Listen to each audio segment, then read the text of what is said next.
Okay, so we'll wait for some more time to students join for the session. Before that, we'll quickly recap the contents we discussed in the previous session. So during our last session, we discussed about the public key infrastructures. When we talk about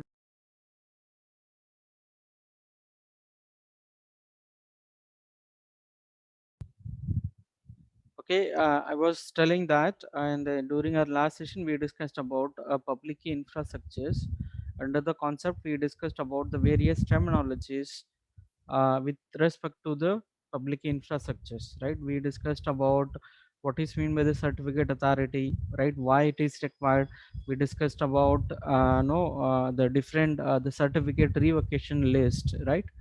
And we discussed about what is a registry, how the certificates are issued, and then we discussed about the validity of the certificate and all other things which are required for the authentication purpose, right? Which is all those points which are covered under the topic of digital signature or digital certificate.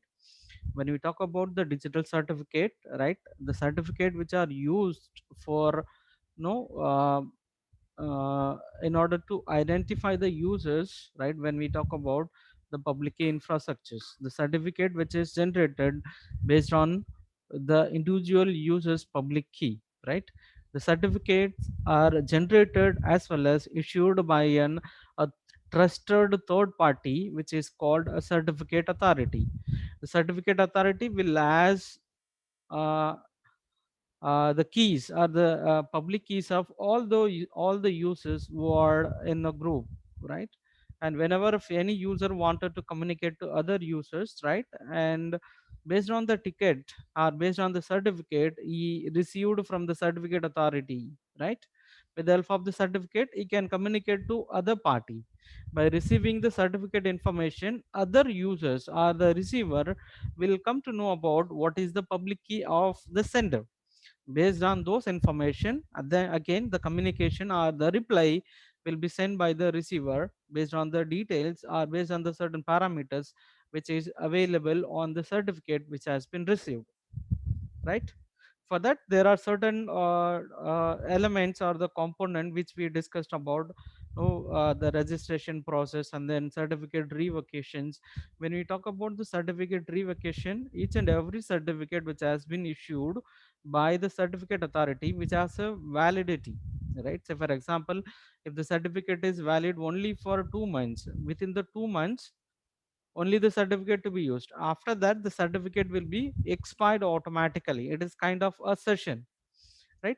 After that, right, it is completely depends on the user whether the certificate has to be renewed, right? In order to renew, right, again the sender will send a request to the certificate authority, right? So based on renewing the certificate, after that it will verify the credential and then it will reissue the new certificate, depends on the request, right? By the way the communication will be takes place, right? When we talk about the revocation list, right, it is a repository or the list which consists of the individual user certificate with the validity, right? Once if the certificate expires, automatically the certificate will become null and void and that will be taken back. That is called a certificate revocation.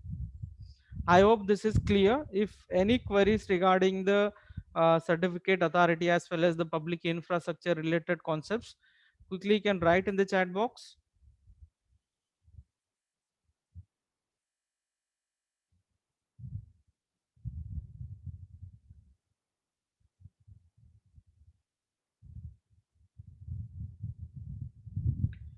Okay. So what about others?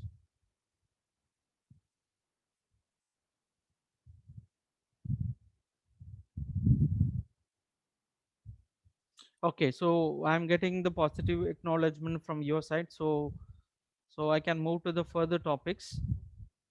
Quickly I can share the screen. Now there is only one topic which is left in the unit number 3, which is X.509 certificate, that I'll be covering along with the chapter 3 because which is related with that. I'll be covering it, right? And the public key infrastructure concept which I have already covered in the last session. Give me a second.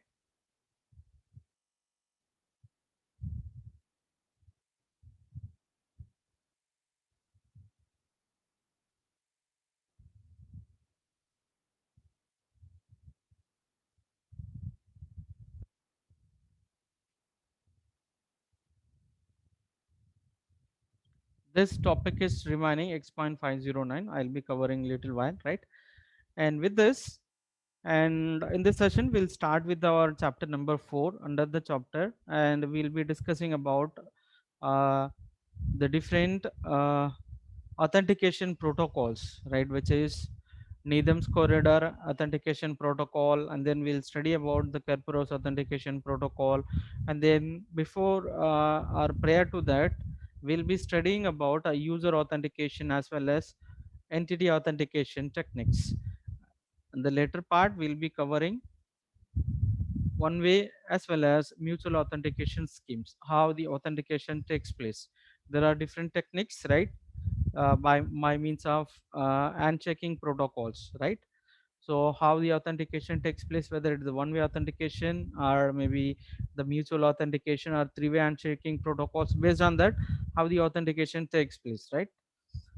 So this is comes under the chapter 4.1, and followed by 4.2 and 4.3 are there that I'll be covering in the subsequent lectures, right? Now in this session we'll discuss about the concept which are related to the user authentication as well as entity authentication, right? With this, I'll move into the topic.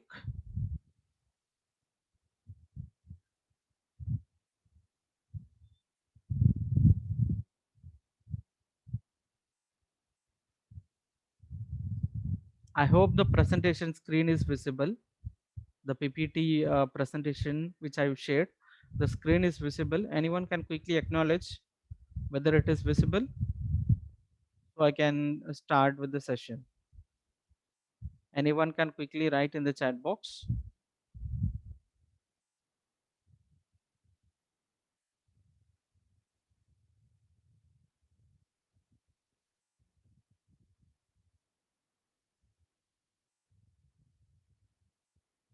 Okay, thank you for your responses. Okay, so this is uh, user authentication, right? So when we talk about an authentication, authentication is the process, right, through which the user wanted to claim himself whether he is an authenticated user or he is the original users to access the particular resources, right? And we are knowing about what is the difference between authentication and authorization, right? And in this chapter we'll be discussing about what are the different techniques which are used for an authentications. These are the content for the today's session: user authentication, then we'll discuss about means of user authentication, and followed by some additional uh, concepts or additional element which are related to the user authentication technique, which are password authentication, password vulnerabilities, and how the different the hash function which are used to store the password. And then later part we'll discuss about the password cracking techniques, and then we'll discuss about some of the precautionary techniques through which we can protect our passwords, right? How to select the better password, as well as and the other other authentication technique which are like token authentication as well as the biometric authentication. So under this topic we'll be covering all these points. I hope it is clear. We'll move to the actual thing, which is user authentication. First, I'll quickly know brief about the definition of an authentication. An authentication is the process of verifying an identity claimed by or for a system entity, whether it can be authenticated by a person, right? If I am the authenticated users, I need to authenticate myself by entering the right credentials in order to access any resources. Otherwise, if the communication takes place from a system to the system, device to device, in that cases again devices also need to be authenticated by means of whether the device is registered, or whether the communication which is originated or which has been received by the authenticated devices, right? Either it can be a user authentication or an entity authentication. Entity can be a user, or it can be any devices or any entity which is involving in a communication, whether it can be a system or whether it can be a network or it can be any other devices, right? So when you talk about authentication, it is a fundamental security building block, because it is used to ensure that whether the communicating parties are authenticated, are the registered users, right? And user authentication is distinct from the message authentication. Don't get confused with what is user authentication as well as message authentication. User authentication is verifying the users or authenticating the user, right? Whether the authenticated user is sending a message. And the message authentication is that how the message, whether the message is coming from the authenticated users. So here we will make sure that the user is authenticated, here the message is authenticated, right? So in order to achieve an user authentication, so we'll be using two steps. The first one is identification. Identification is something that presenting an identifier to the security system, right? Again, I need to show some of the credentials, or I need to show some of the thing through which I can be identified. First of all, the user who are going to be use the system, which are need to be identified. And the second one is the verification process. Verification, so here, so after registering, after certain, see for example, in order to enter into particular premises, right, first of all I need to register into the particular organization. So that is by means of identification. Again, once if the enrollment is done using the identification, after that the verification will takes place. Verification is something that, so I'll be entering some values, based on the certain document which I provided, right? And that is going to be compared with the information which already registered, right? If I am an identified user, right? See, say for example, if you are an user, if you are a student which are registered a course under Rizvi College of Engineering, first of all you need to register a course. After that you will get any kind of no card or identity card through which you can authenticate yourself, right? For that, first of all you need to register, you need to make sure your admission is done in the institution. After that you will get any acknowledgement, or might be the fees receipt or identity card, right? Whenever you are coming to the college, or the security persons, they will be seeing your identity card. By showing the identity card, and the security will verify that whether you are the registered users or you are an authenticated users to enter into the college premises. Similarly, so this is identification and then verifications. I hope this is clear.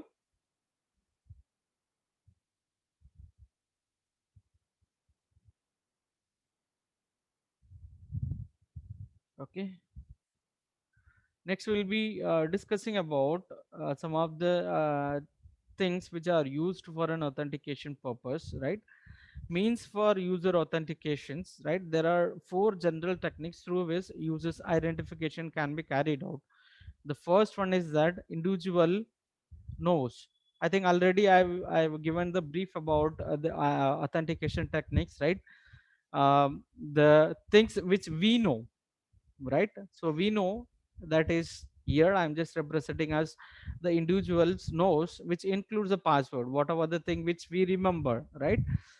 This could be your Gmail password or your laptop password or any other numbers, right? And as well as your personal identification number, right? So these are the pin numbers which we are using in order to use our resources or authenticated yourself. Whenever you wanted to withdraw money from the ATM card, where you will insert a card and followed by, and you will be entering the pin number. Pin number is a personal identification number, which is a 4-digit number which is unique, right? And by entering the correct pin number, right, and you will be verified whether you're an authenticated user, as well as some of the answers to the pre-arranged set of questions, right? So whenever you are registering for any kind of services, and to add a layer security, and they will be asking the predefined or pre-arranged set of question, for that you need to answer, right? In case if you forget your password, and so this is again no two-factor authentication through which, and if you raise the request forget password option, and so this pre-arranged questions which will helps you to recover from your password or last password, right?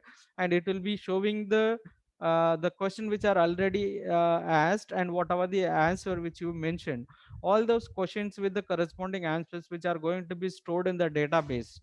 whenever you are raising a password lost option or request, password recovery request, and so your system will send, I mean, which will ask the same question where you need to enter the same answers, right? Whatever the answer you are entering for the pre-arranged set of questions, right? So that question, that answers are going to be verified whether you enter the correct answers with the answer which are already entered and that is stored in the database.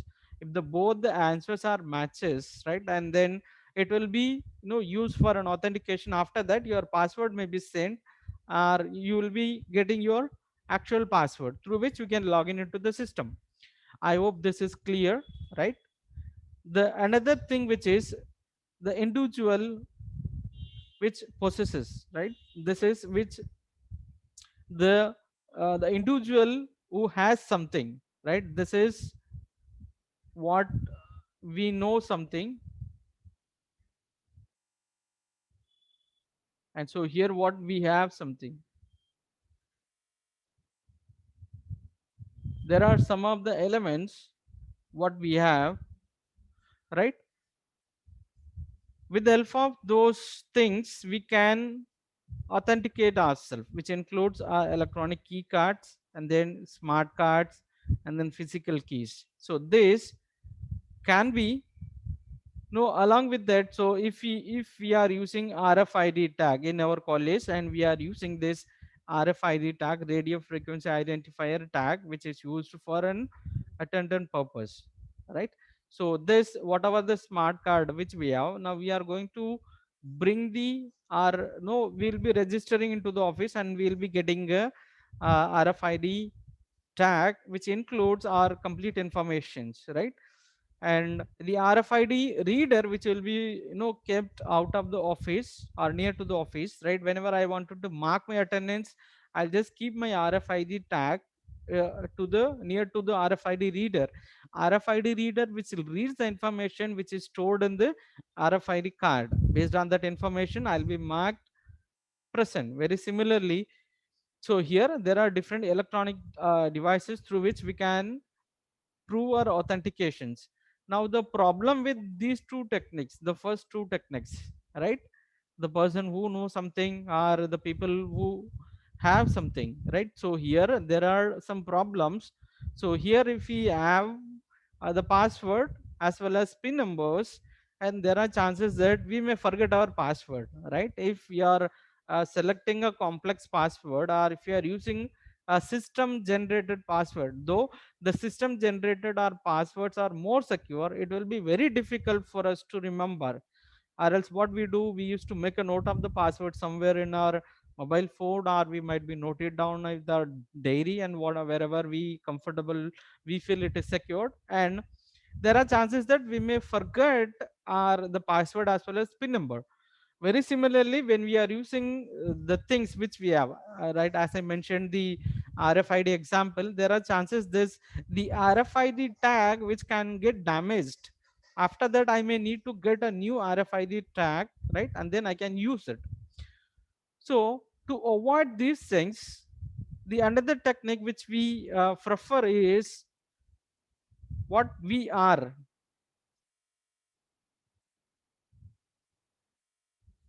right? So here which is completely based on that what we are, right? Individual is what the individual is, right? And there are again two bifurcations or two subcategories under that, right? Static biometrics. So here this is a biometric authentication. There are some things which can be used, whatever the element which we have, whatever the parts which we have, right? Based on our the human parts, we can use those parts in order to authenticate ourselves, which includes fingerprint, eye retina, and then facial recognitions. So nowadays all the smartphone or the advanced smartphones which has all these kind of biometric based authentications, right? You can use the fingerprint based authentication, or face recognition, as well as retina recognition techniques, right?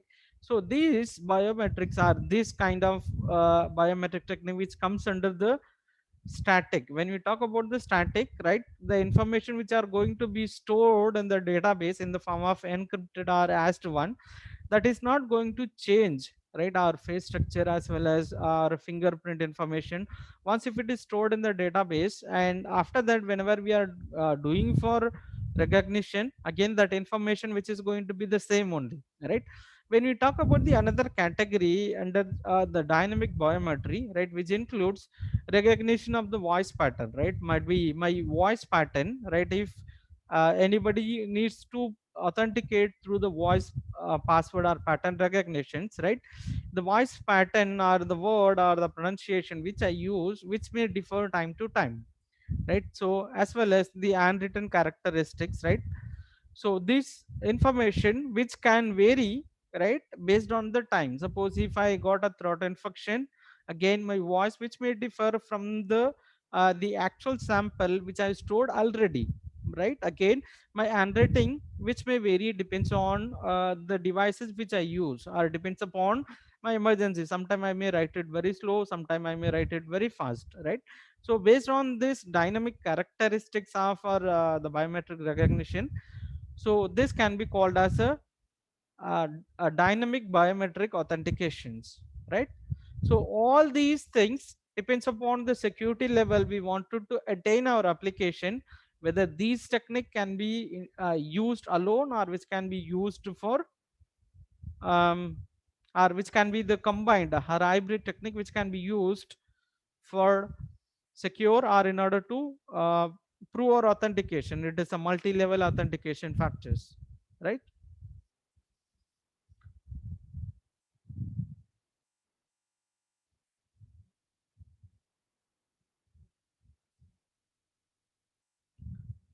So I'll be explaining little deeper or elaborated way through which you will get more clarity on all these things. I'll take a second to erase it,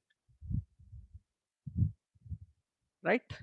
So first we'll be covering the topic which is the password authentication, right? Password, right, we are which are the secret, the thing which are through which we can authenticate it ourselves, right? And every time whenever you create a login, whenever you create an account, at that time it will all the systems or application which will ask you to select the username as well as the login password or maybe the passwords, right?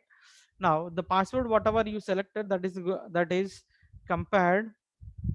First of all, it has to be stored in the database in the form of hash applied values, and after that you will be entering the right password, and that password again which will be applied to the different processing technique, and finally that is going to be compared. If it is matches, you will be authenticated as a users to log in into the system, right? So authenticates id of the user logging, and that user is authorized to access the system.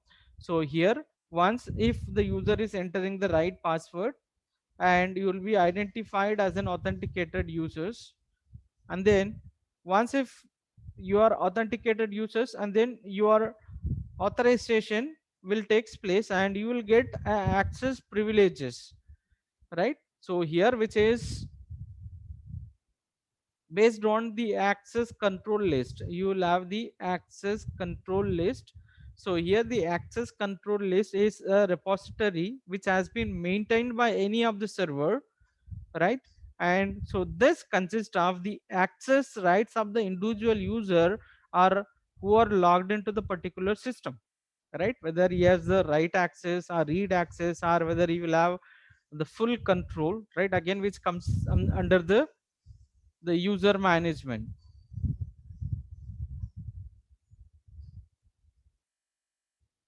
right? Any queries regarding this password authentication? This is a technique which you are using in everyday life, right? Whenever you wanted to log in into your Gmail account, whenever you wanted to log in with your laptops, right? And you will be entering the password, and through which you will be identified as an authenticated user, right?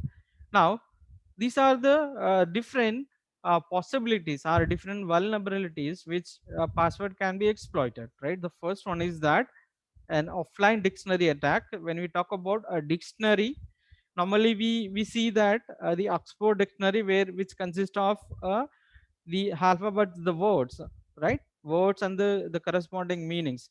Similarly, when you talk about the dictionary attack, offline dictionary attack, this dictionary consists of the list of words, million and trillions of words, all those words based on the specific algorithm which has been selected by the attacker.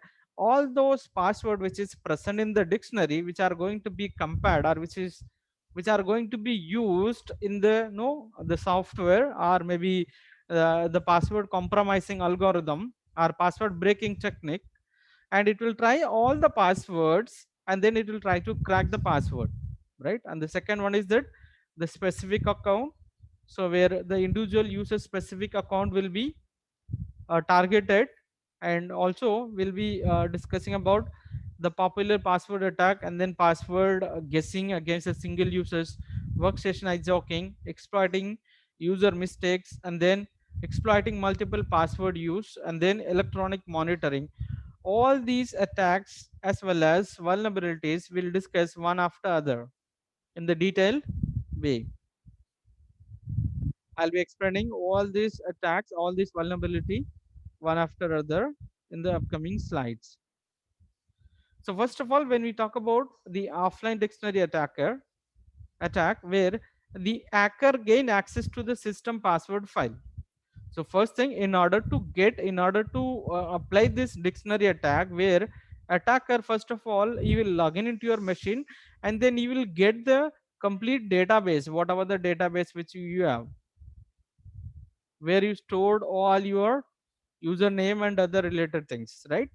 Now this, once if the attacker has the gain to your database, after that you will compare the password hashes. I already explained about how the password are stored in the database, right? If you want, again I can explain it, or maybe later I've added the same slide for no recapping the things. Now whatever the password, so I was explaining about, the attacker will compare the password hashes against the hashes of commonly used passwords, right? In the database, in the password database, passwords are not stored in as a plain text. Rather, the passwords apply to the hash function, and the hash codes are stored in the database. Now if the user has the information, if the attacker has the information, he will have the username and followed by the hash applied or the hash code of the password, right? He will have, the attacker will get the hash code of the password which is stored. So in order to compare the hash code, again you'll be taking any one of the algorithm, and then you will be trying all the words which are present in the directory, or the words which are commonly used as a password. You will try all the passwords and then you will generate a hash code. So this operation will be taken care by the any password decrypting or password cracking softwares, right? Which will be creating a hash code. This hash code will be compared with the hash code which already stored in the password database, which has already the attacker has the control on it, right? And if the passwords are if the hash codes are matches, now attacker will assume that what word which is used to calculate the hash code. So now this will be the password. By the way, the user or the attacker will get the password, right? I hope this is clear. The second technique or the second vulnerabilities for the password is the specific account attack, right? So when we talk about the specific account attack, attacker targets a specific account and submits a password guess until the correct password is discovered. Suppose if you wanted to break any one individual's account or the specific account, whether it is a Gmail or whether it is any kind of attack, right? Or any other account, right? So here for the target or the specific account, the attacker he will try to crack the password, right? And the third one is that the popular password attack against a single users, right? So here this is single account. So here the single user, individual user, he might be having the multiple accounts, maybe the Gmail as well as Facebook, and then Twitter or LinkedIn, everything, right? For that, right, again, the attacker chooses a popular password and tries it, right? And so this, for that, the attacker may have some information about the individual users, right? The specific users, the personal information about my, maybe the name of the users, and maybe its date of birth and its favorite actors, actress, and then their spouse, and then the kids, right? And favorite date or marriage date, anniversary date, and then the vehicle registration numbers. So based on those informations, and the attacker, he will try to attack the password, or he will try to crack the passwords. Attacker attempts to gain the knowledge about the account holder, and the system password policies uses that knowledge to guess the password. So here, attacker may guess the password, or he may use the known password, or he will try by guessing. So this is again brute force attack. What is meant by this brute force attack?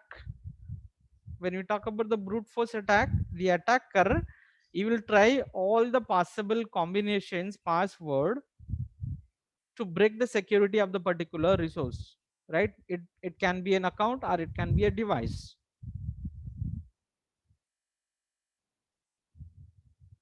Any queries regarding this explanation which I used so far?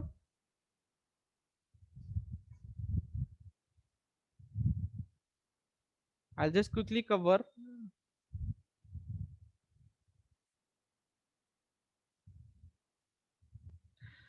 Next is workstation hijacking. So here, the attacker waits until a logged in a workstation is attended. So here, this is the attacker. He will try to, have the entire control of the particular machine, right? The attacker may gain, may we explained our during our ethical hacking workshop. No, I just explained with this ProRat, Trojanous virus. Similarly, the attacker, he will get the complete control of any work sessions, right? After that, he can do whatever he want with the machine, right?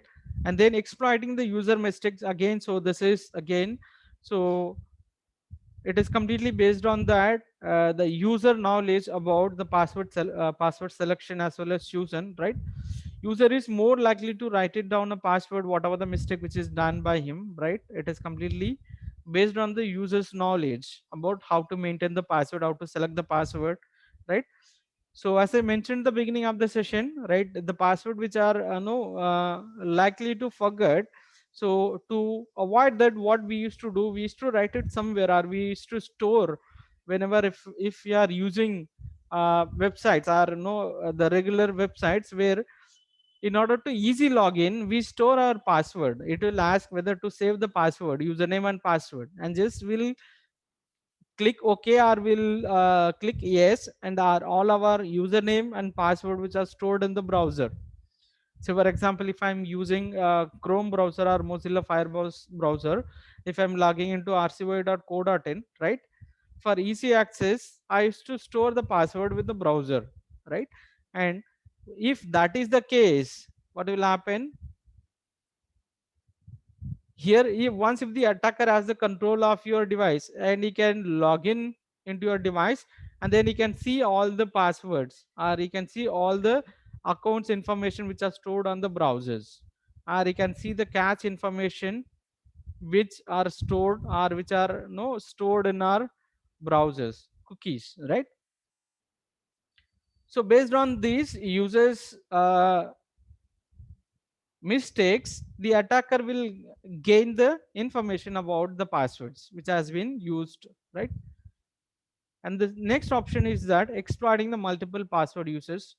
Normally what we used to do, we'll use the same password for login all login accounts, right?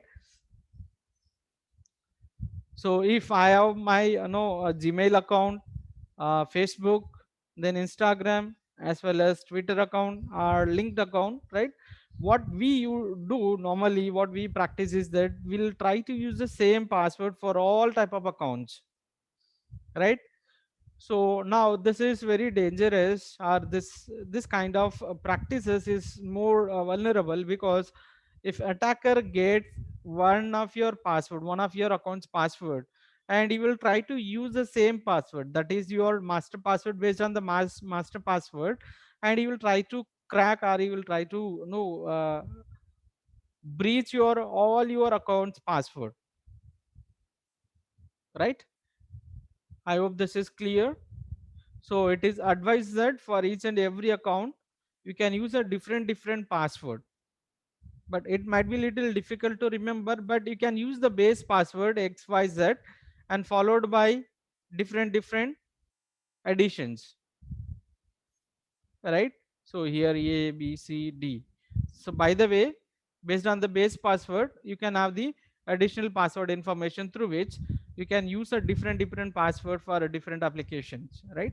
And the next one is that electronic monitoring, right? Again, so here the attacker, they can get a chances that whenever if the password is transmitted without secured way, in that cases again it can be compromised, right? To avoid this electronic monitoring, the information of the password or the data which can be transferred in the form of encrypted versions. I was explaining about how the passwords are stored in the database, right? During our hash technique I explained the same, right, with the same concepts. Quickly I can repeat it. If someone has not attended, they will get an idea about it. If the password is what, whenever you are creating an account, right, that time you will be entering the password along with the salt value, right? This both the information here, the salt value which can be any random number, or it can be the time at which the password is created, right? The salt value, this will be added along with the password, right? And so this will be applied to any one of the cryptography technique, and then so this will create the password, right? So here the password, after encrypting, here the password are going to be stored in the informations, right? After that, whenever you wanted to verify your password, so here this crypt3 which includes hash function, this is not just an encryption, right? First this information will be applied to the encryption and followed by hash function. I hope this is clear, right? And followed by, whenever you wanted to verify yourself, right, you will be entering your complete informations, right? And followed by whatever the password which you are entering. Here see, this is the table how the information are stored, your user id and the salt value, here the output which are the hash code values, right? So whenever you are entering your password and the salt value which will be fetched, and your user id and the password whatever you entered, salt value and then password, again it will be